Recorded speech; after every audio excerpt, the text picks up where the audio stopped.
Hey guys! It's Jennifer. And it's Jonil. Welcome back to our Maintaining Friendships series. Today we're going to be talking about feeling a disconnect with a friend because you're at different life stages or you have different interests now.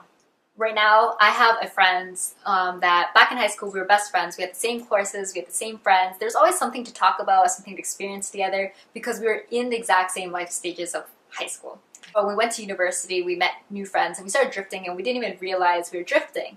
Now that university's done, we're in very different life stages. She just got married, and right now, today, she's moving to a new home that she just bought with her husband. And to me, I feel like I'm in a different place. Like I'm starting a career recently, and I'm still figuring that part out. I'm starting new hobbies, trying to find new friends. Whenever we catch up, it's like we don't really fully understand each other. We're not really as actively involved as we used to be when we literally had this exact same thing going on in our lives. Yeah, and it's really hard to maintain friendships when you don't really have anything in common anymore, so you're like wondering what to talk about. You don't have the same interests, and the connection just is not there. Like, it's not what it once was before. And you might also find yourself not completely feeling free to be yourself because you don't want to be judged for your differences, so you kind of withhold a little bit. And like Jen said, you might not relate to them. So even if you're both talking about work, you could be in a totally different work environment, or the other person could not even be working at the moment, could be in school or something totally different.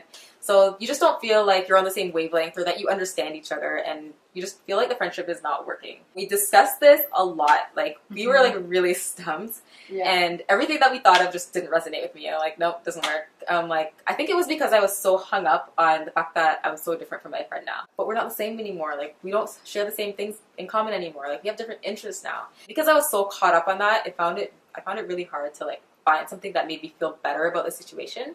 It wasn't until I read something online that says similar life stages only matter most when you're starting the friendship.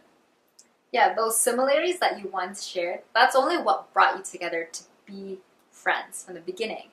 But once you don't have that anymore, it's really about, like, you already established your friendship, so now it's really about growing together and learning from each other. It's pretty much impossible if you, especially when you met them when you're younger, that you're gonna go through the exact same things your whole life. You're going to be in different life stages all the time, and you're always evolving. And even the current friends that you have now, that you're in a life stage, that's going to change too one day.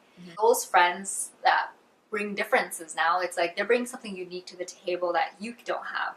And so that's what maintaining this friendship is about. Yeah, and I think the reason why I like this takeaway so much is because it takes my mind off of our differences. And now I look at our differences in a totally different light, and I kind of embrace them, and I realize that it mattered most to be similar back in the day, but now I can grow up from this person, I can learn from this person, and I can just like grow as an individual as well. So don't get too hung up on your differences. Those similar life stages matter most when you're just starting the friendship.